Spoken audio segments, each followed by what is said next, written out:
আপনার দুধটা কি আমি একটু দেখতে পারি? খুব ইচ্ছে করছে। আমার দুধ দেখে আপনি কি করবেন? বাসর রাতে স্বামী তার স্ত্রীর দুধ দেখে কি করে জানেন না বুঝি? একটু দেখতে দিন না, আমি আপনার দুধ দেখে দেখে খেতে চাই। না মানে আমার না ভীষণ লজ্জা লাগছে, প্লিজ অন্য কোনো দিন দেখিয়েন। অন্য কোনো দিন দেখার হলে কি আজ বলতাম? একটু দেখতে চেয়েছি বলে এমন করছেন? দেখান না একটু প্লিজ। নীরবের কথাটা শুনে নিধি ভীষণ লজ্জা পেয়ে যায়, আর লজ্জা পাওয়াটাই স্বাভাবিক।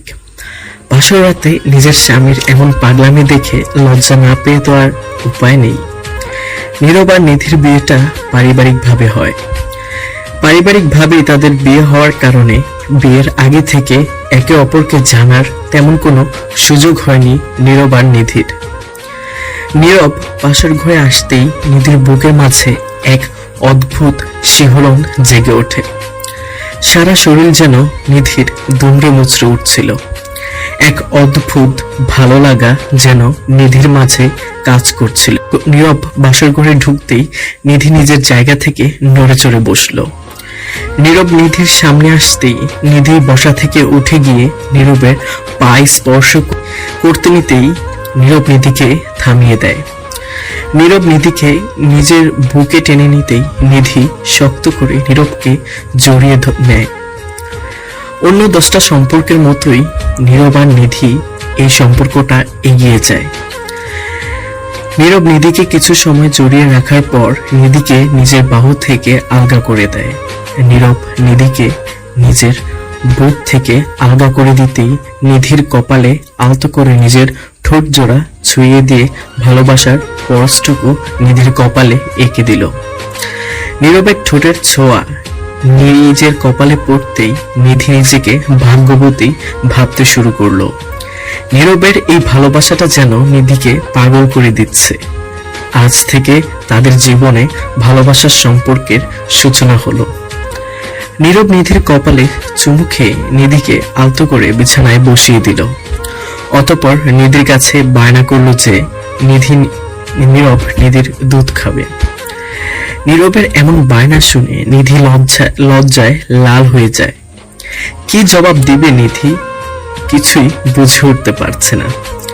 নীরব নিধিকে চিন্তায় পড়ে যেতে দেখে মুচকি একটা হাসি দিয়ে নিধিকে উদ্দেশ্য করে মৃদু কণ্ঠে বলল, কি হলো, তুমি নিশ্চুপ হয়ে গেলে কেন? আমার কথাটা কি শুনতে পাওনি? না আসলে শুনতে তো পেয়েছি, কিন্তু আমার কাছে ভীষণ অদ্ভুত লাগছে আপনার কথাটা। কি বলবো ভেবে উঠতে পারছি না আমি। এতে এত ভাবার কি আছে? আমি তো তোমার থেকে অনেক দামি বা তোমার সাধ্যের মধ্যে যায় না এমন কিছু তো চাইনি। যেটা তোমার সাধ্যের মধ্যে আছে সেটাই চেয়েছি। আপনি আমার ব্যাপারটা বুঝতে পারছেন না। এখানে না বোঝার মতন কি আছে? আমি তো অনেক কঠিন কিছু চাইনি। আমি সবকিছু এত তাড়াতাড়ি ভাবে নিতে পারি না। আমি জানি আপনার ইচ্ছেটা অযৌক্তিক না, কিন্তু আমার ভীষণ অসুবিধা হচ্ছে। কেন অসুবিধা হবে? আমি কি তোমার কেউ না? নাকি আমার তোমার উপর কোনো অধিকার নেই? কোনটা নিধি, বলো আমায়। আমার আজ এটা চাই মানে চাই। একটু তো বোঝার চেষ্টা করুন। আমি বুঝতে পারছি সব, কিন্তু তুমি বুঝতে পারছো না। তাছাড়া দেখো, আমি তো তোমার স্বামী, আমার তোমার উপর অধিকার আছে। আর আমি তো একটু দুধ খেতে চেয়েছি, তাই বলে এমন করবে তুমি? আপনার অধিকার আছে তো আমার উপর, কিন্তু আমার এইসব ব্যাপারে মানিয়ে নিতে তো একটু সময় প্রয়োজন। তার মানে কি তুমি চাইছো না আমার ইচ্ছেটা পূর্ণ হোক? সেটাই তো। বোঝার চেষ্টা করুন প্লিজ। এত কিছু আমি বুঝতে চাই না। আমার ইচ্ছে কি একটু মূল্য নেই তোমার কাছে? একটু দেখতে চেয়েছি আর একটু খেতে চেয়েছি, এটা তো খুব বেশি চাওয়া না, তাই না? নিধি নীরবকে অনেক বোঝানোর চেষ্টা করে, তবে নীরব কোনো কথাই শুনছে না। নীরবের কথাটা শুনে নিধি পড়ে যায় দোটানায়। কি করে নিজেকে নীরবের কাছে উন্মুক্ত করে দিবে সে? যদিও নীরব তার স্বামী, আর আজ তাদের বাসর রাত। এই রাতে স্বামী স্ত্রীর মিলন মেলা হয়, তবে নিধি তো এই সাধারণ ব্যাপারটাকে মেনে নিতে পারছে না। নিধির একটু সময় চাই, তবে নীরব সেটা দিতে চাইছে না। তাছাড়া নীরব যদি নিধিকে আদর করে নিজের অধিকার ফলাতো তবে কোনো ঝামেলা হতো না, কিন্তু নীরব তো সরাসরি নিধিকে বলছে নিজে থেকে সব খুলে দেখাতে, যেটা যেটা নিধির কাছে ভীষণ অদ্ভুত একটা বিষয়।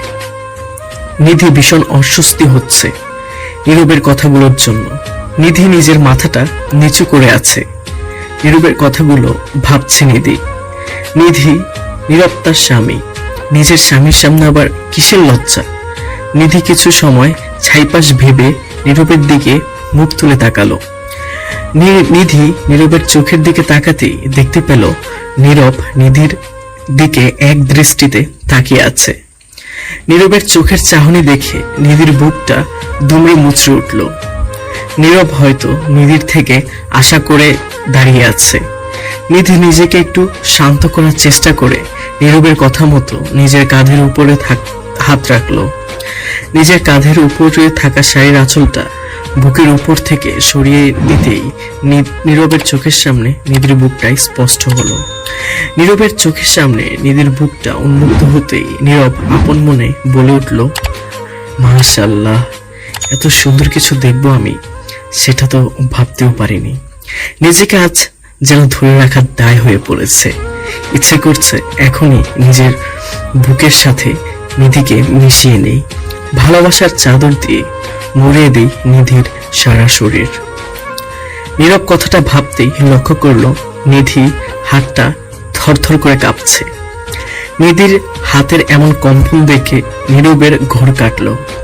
নীরব নিধির কাণ্ড দেখে নিজের হাসিটা কোনো মতে চাপিয়ে রাখতে পারছে না। নীরব নিধিকে কোনো কথা না বলে দ্রুত নিধির দিকে এগিয়ে গেল। নিধি ভাবছে হয়তো নীরব এখনই তাকে আদর করবে, কিন্তু তেমনটা হলো না।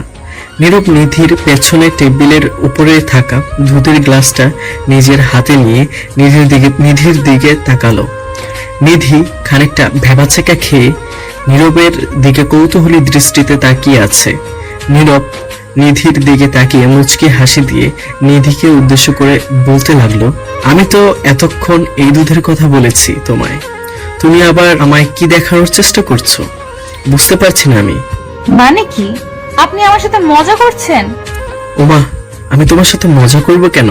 তাছাড়া বাসর রাতে কি কেউ মজা করতে আসে? আপনি কি সত্যি এই দুধ দেখার কথা বলেছিলেন? তাহলে আর কি দেখার কথা বলবো? আমি তো গরুর দুধের কথা বলেছি, আর আমার হাতে যেটা আছে এটার কথাই বলেছি। তুমি কি ভেবে নিজের শাড়ির আঁচল সরিয়ে দিয়েছিলে? নীরবের কথাটা শুনে নিধি ভীষণ লজ্জা পেয়ে গেল। নিধি লজ্জায় মাথা নিচু করে ফেলল। নিধির গাল জোড়া একদম লাল হয়ে আছে। নিধির নিঃশ্বাস ভারী হয়ে আসছে। নিধি বড় বড় নিঃশ্বাস ফেলছে। নিধি ভেবেছিল কি আর হলোটা কি? নিধি কোনো কথা বলতে পারছে না। নিধিকে এমন করে লজ্জা পেতে দেখে নীরব মুচকি হাসি দিয়ে নিধির দিকে এগিয়ে এসে নিধির পাশে বসলো। নীরব নিধির পাশে বসে নিধির দিকে তাকিয়ে দেখলো নিধি মাথা নিচু করে আছে। নীরব নিধির থুতনি ধরে নিধির মাথাটা উঁচু করে দিল। নীরব নিধির মাথাটা উঁচু করে দিয়ে নিধিকে উদ্দেশ্য করে বলতে লাগলো, কি হয়েছে? এমন করে মাথা নিচু করে বসে আছো কেন? আর এত লজ্জা পাবার কি হলো? আমি কি তোমায় লজ্জা পাবার মতন কিছু বলেছি? আপনি আসলে একটা খারাপ লোক। যদি বলতেন গ্লাসে রাখা দুধ দেখতে চাইছেন তবেই তো আমি দিয়ে দিতাম, তাই না? শুধু শুধু আমায় কনফিউজ করে দিয়েছেন আপনি। আচ্ছা, তাই নাকি? আমি তো গরুর দুধ চেয়েছি, এতে কনফিউজ হবার মতন কি আছে? দেখুন, অসভ্যতামি করিয়েন না। অনেক কিছু আছে কনফিউজড হবার। আর কোনো কথা বলবেন না আপনি। আল্লাহ মুখ দিয়েছে কথা বলার জন্য, বউয়ার মতন হয়ে আমি থাকবো কেমন করে? এটা কিন্তু ঠিক হচ্ছে না একদম। কচু হচ্ছে তাই ফাজিল। আচ্ছা, শাড়ির আঁচল যখন নামিয়ে ফেলেছো তখন খোলো, কি খুলবে? আমি একটু দেখি আর কোথায় কোথায় দুধ আছে। নীরবের কথাটা বলতেই দুষ্ট হাসি দিল। নীরবের কথাটা শুনে নিধি নীরবের দিকে তাকালো। নিধি এখন বেশ বুঝতে পারছে নীরব আসলে ইচ্ছে করেই তার সাথে এমনটা করেছে। নিধিকে না জ্বালিয়ে নীরবের যেন শান্তি নেই। ইচ্ছে করে নীরব নিধিকে এমন একটা কথা বলে লজ্জায় ফেলতে চেয়েছে। নিধিও বুঝতে পারছে এখন এই ছেলেটা আসলেই একটা বড় মাপের ফাজিল। নীরব দুষ্টু হাসি দিয়ে নিধির দিকে খানিকটা এগিয়ে আসতেই নিধি দুম করে নীরবকে অবাক করে দিয়ে নীরবের বুকের উপর কিল ঘুষি মারতে লাগলো। নিধির এমন পাগলামি দেখে নীরব আরো বেশি করে হাসতে লাগলো। হাসতে হাসতে নীরব নিধিকে উদ্দেশ্য করে বলতে লাগলো, হেই পাগলি, এমন করছে কেন? আমার লেগে যাবে তো। আহা, শান্ত হয়ে যাও। আমি জানি আপনি ইচ্ছে করে আমায় হেনস্থা করার জন্য এমন করেছেন। আরে আমি তোমায় কখন হেনস্থা করলাম? আমি তো অনেক ভালো একটা লোক। আপনি অনেক খারাপ একটা লোক। আপনাকে আমি এখন মায়ের দিয়ে পাগল করে ফেলবো, ফাজিল ছেলে একটা। এই তুমি আমায় পাগল করে ফেলবে ঠিক আছে, তবে মজা করার জন্য সরি। তুমি ছাড়া আর কেউ কি আছে বলো, যার সাথে আমি মজা করব? তাই বলে এমন মজা? এইসব মজা আমার একদম ভালো লাগে না। আচ্ছা ঠিক আছে, এরপর থেকে তোমার সাথে মজা করার আগে লবণ দিয়ে তারপর মজা করব, তখন দেখবে বেশ ভালো লাগছে। নীরব কথাটা শেষ করতেই নিধির হাতটা নিজের বুকের উপর চেপে ধরলো। নীরব নিধির হাতটা নিজের বুকের উপর চেপে ধরতেই নিধি শান্ত হয়ে যায়। নিধি শান্ত হয়ে যেতেই নীরব নিধির চোখের দিকে এক নেশালো দৃষ্টিতে তাকালো। নীরব নিধির দিকে নেশালো দৃষ্টিতে তাকাতেই নিধির সারা শরীরের মাঝে এক অদ্ভুত শিহরণ খেলে যায়। নিধি বুঝতে পারছে না নীরবের এমন চাহনিতে তার মাঝে এমন কেন শিহরণ খেলে যাচ্ছে। নীরব নিধির চোখের দিকে তাকিয়ে নীরবের চোখের ভাষা পড়ার চেষ্টা করলো। নিধি নিজের মাঝে কিছু একটা অনুভব করতেই একটা হ্যাচকা টান দিয়ে নীরবের বুকের উপর থেকে নিজের হাতটা সরিয়ে নিয়ে নীরবের থেকে অনেকটা দূরে সরে বসলো সে। নিধি নীরবের থেকে দূরে সরে যেতেই নীরব নিধির কোমর ধরে হ্যাচকা টান দিয়ে নিধিকে স্লাট করে নিজের বুকে নিয়ে এলো। নিধিকে নিজের বুকে নিয়ে আসতেই নীরব নিধিকে উদ্দেশ্য করে মৃদু মলিন কণ্ঠে বলতে লাগলো, প্রিয়জনকে কেমন করে ভালোবাসা দিতে হয় তা আমি জানি না, তবে তোমাকে যদি নিজের করে পাবার ইচ্ছেকে ভালোবাসা বলে তবে আমি তোমায় ভালোবাসি প্রিয়। ভালোবাসা কখন কোথায় শুরু হবে সেটা কেউ বলতে পারে না। ভালোবাসা এমনই হয়। হয়তো। আচ্ছা নিধি, আমায় কি তোমার বুকের বাম পাশে থাকতে দেবে? আমি তোমার বুকের বাম পাশে থাকতে চাই। জি, আপনাকে আমার বুকের বাম পাশে অনেক আগেই ঠাঁই দিয়েছি, তাই তো আপনার এত কাছে চলে এসেছি। এই শুধু বাম পাশে, ডান পাশে বুঝি আমায় থাকতে দিবে না? আপনি আবার দুষ্টুমি করা শুরু করে দিয়েছেন। সরুন, আমার কাছ থেকে সরে বসুন। আপনার সাথে আমার আর কোনো কথা নেই, আরই আপনার সাথে। আমি তো ভালো কথা বললাম। আমার ভালো কথাটা দুষ্টুমি মনে হলে আর কি? আমিও দেখছি তুমি আমার থেকে নিজেকে দূরে কেমনে রাখো। কি করছেন এসব? আমার লজ্জা লাগছে তো। শাড়িটা ছেড়ে দিন প্লিজ। ছাড়ার জন্য কি আমি ধরেছি নাকি? তোমায় শাড়ি সহ যা যা আছে সব খুলে আদর করব। আমি এখন নেশাক্ত। নীরব কথাটা বলতেই নিধির শাড়িটা টেনে খুলে ফেলল। নীরব নিধিকে বিছানায় শুয়ে দিয়ে নিধির উপর উঠে পড়ল। নিধির ঠোঁটের দিকে গভীর দৃষ্টিতে তাকিয়ে নীরব নিধির ঠোঁটের সাথে নিজের ঠোঁট জোড়া এক করে নিয়ে পাগলের মতন চুমু খেতে লাগলো। আজ নীরব আর নিধির বাসর রাতে কি নিজের স্ত্রীকে এমন করে ছেড়ে দিলে চলবে নাকি? বাসর রাত প্রতিটা মানুষের জীবনে আসে আদর ভালোবাসার বার্তা নিয়ে। আর নিধি আজ যদি নীরবকে বারণ করে তবে কি নীরব সেই বারণ শুনবে নাকি? নীরব আজ কোনো কারণ বা কোনো বাধা মানবে না। নীরব নিজের ভালোবাসা দিয়ে নিধির সারা শরীর রাঙিয়ে দিতে লাগলো। নীরবের প্রতিটা স্পর্শে নিধির পরম সুখ পাচ্ছে।